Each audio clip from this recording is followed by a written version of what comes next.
Assalamualaikum warahmatullahi wabarakatuh. Kita lanjutkan pembahasan Intan Pariwara kelas 12 di asesmen tengah semester 1 part 1 nomor 1 sampai dengan nomor 10. Mari kita simak bersama-sama. Kita mulai dari nomor 1, enzim bekerja secara reversibel yang artinya maksudnya di sini reversibel itu dia bekerja secara bolak-balik. Maksudnya kemampuannya memungkinkan enzim untuk mengkatalis penguraian suatu senyawa menjadi senyawa lain ataupun juga bisa mengkatalis penyusunan senyawa-senyawa tersebut menjadi senyawa semula. Jadi di sini jawaban yang paling tepat adalah yang B.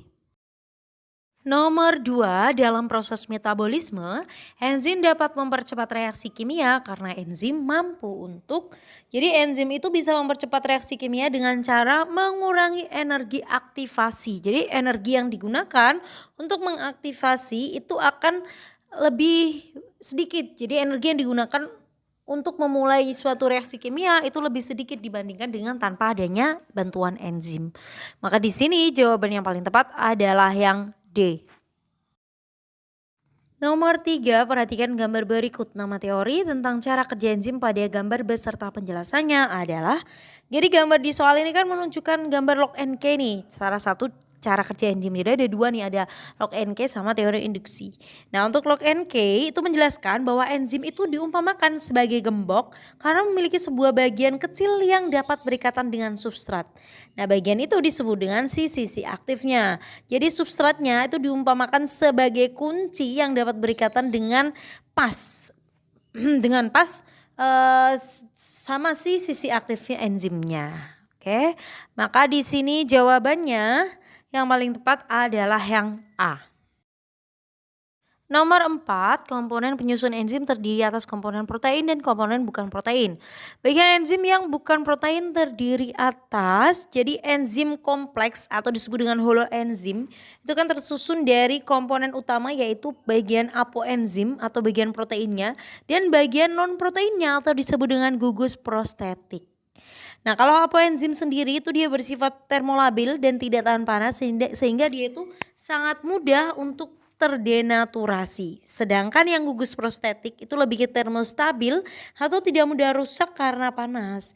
Dia terdiri dari dua yaitu koenzim dan juga kofaktor. Kalau koenzimnya itu senyawa organik sedangkan kofaktornya itu senyawa anorganik. Oke? Maka di sini jawaban yang paling tepat adalah yang A. Nomor 5, perhatikan grafik di samping. Pernyataan yang benar mengenai aktivitas enzim pepsin berdasarkan grafik tersebut adalah, bisa kita lihat ya, di situ diketahui bahwa enzim pepsin itu dipengaruhi oleh pH. Enzim pepsin itu bisa bekerja di pH 1 sampai dengan 4. Nah, bisa kita cek di situ sampai 1 sampai dengan 4. Cuma dia optimumnya bekerja paling bagus itu saat pH-nya 2. Jadi pada pH optimum makin cepat reaksi yang dikatalis oleh enzim pepsin. Jadi enzim pepsin itu tidak bisa bekerja di pH netral ataupun basah. Maka jawabannya adalah yang C.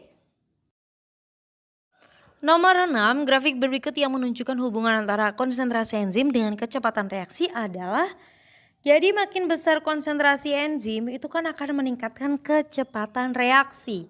Peningkatan kecepatan reaksi akan terus bertambah sehingga tercapai kecepatan konstan. Itu terjadi jika semua substrat sudah terikat oleh enzim. Grafik yang menunjukkan pengaruh konsentrasi enzim dengan kecepatan reaksi yang paling tepat itu bagian D. Nomor 7, Asti melakukan percobaan tentang enzim katalase. Adapun percobaan yang dilakukan oleh Asti ditunjukkan seperti pada gambar di samping. Berdasarkan percobaan Asti, gas yang dihasilkan oleh bagian X pada proses tersebut yaitu, jadi percobaan yang dilakukan Asti ini diketahui bahwa ekstrak hati itu kan mengandung enzim katalase yang berperan dalam penguraian hidrogen peroksida atau H2O2 menjadi H2O dan juga oksigen. Nah, gas X yang ditunjukkan dengan gelembung udara merupakan gas oksigen. Jadi X itu oksigen ya. Hal ini dibuktikan dengan nyala api yang besar karena adanya oksigen yang berfungsi pada proses pembakaran. Maka di sini jawaban yang paling tepat adalah yang B. Nomor 8. Perhatikan gambar berikut. Jenis komponen yang ditunjukkan oleh huruf A, B, C secara berurutan adalah, jadi di sini Mimin jelaskan dulu zat A nih. Zat A itu dapat berikatan dengan sisi aktif enzim dan menghasilkan sebuah produk. Oleh sebab itu, zat A itu merupakan substrat enzim tersebut. Jadi zat A-nya di sini substratnya ya. Mekanisme kerja enzim pada suatu reaksi kimia itu dilakukan melalui pembentukan yang namanya kompleks enzim substrat. Jadi awal enzim itu akan berikatan dengan substratnya membentuk kompleks enzim substrat. Nah, pada saat enzim substrat berikatan, kerja katalik enzim tersebut akan mengubah substrat menjadi produk. Jadi zat B dapat berikatan pada sisi aktif enzim tetapi tidak menghasilkan produk. Oleh sebab itu, zat B ini merupakan inhibitor kompetitif. Jadi zat B-nya itu inhibitor, penghambatnya ya. Kalau A tadi kan substrat, kalau B-nya penghambat. Inhibitor kompetitif itu memiliki struktur menyerupai substrat sehingga dapat berikatan pada sisi aktif enzim. Makanya yang gambar kedua itu nggak bisa ngasilin produk. Selain itu, inhibitor kompetitif itu juga bersaing dengan substrat untuk berikatan dengan enzim. Sedangkan zat C itu dapat berikatan pada sisi selain aktif enzim. Nah, ini berarti dia berikatan di sisi allosterik enzim. Jadi pengikatan zat C pada sisi allosterik itu menyebabkan sisi aktif enzimnya akan berubah. Sehingga substratnya tidak dapat lagi berikatan dan tidak menghasilkan produk. Jadi zat C ini disebut dengan inhibitor non-kompetitif. Maka di sini jawaban yang paling tepat adalah yang A.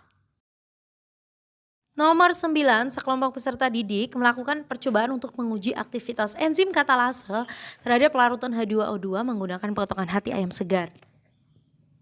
Tabung reaksi dipanaskan dengan 3 variasi suhu. Adapun hasil pengamatannya seperti pada tabel. Pernyataan yang sesuai berdasarkan hasil percobaan tersebut adalah bisa kita lihat yang hatinya 1 potong di situ. Ketika suhu 37 derajat itu plusnya 1. Kalau yang hatinya 2 potong di suhu 37 derajat plusnya 2 ya. Gelembungnya banyak, nyala apinya banyak.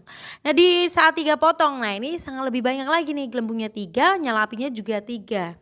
Berarti di situ bisa kita lihat, tapi kalau di suhu yang 5 sama 45 itu tidak menghasilkan gelembung ataupun nyala api sama sekali. Karena memang suhu optimum untuk enzim itu memang 37 derajat Celcius. Itu suhu yang terbaik memang. Nah, bisa kita lihat di sini.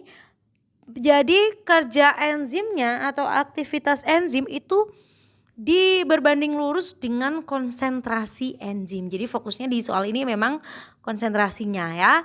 Maka jawabannya adalah yang E. 10.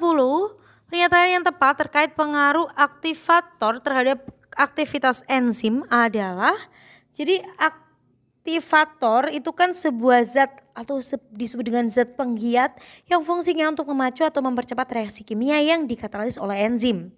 Contoh dari aktivator itu bisa dari garam-garam dan logam alkali dalam kondisi encer dan juga ion logam.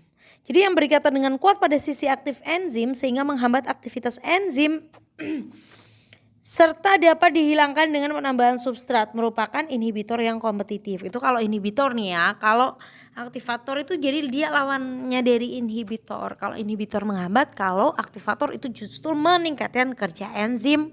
Maka di sini jawabannya adalah yang C. Sekian pembahasan kita kali ini, semoga bermanfaat. Apabila kamu ngerasa informasi yang didapatkan dari channel Biologi Education ini bermanfaat, silahkan share ke teman-teman kamu. Terima kasih. Assalamualaikum warahmatullahi wabarakatuh.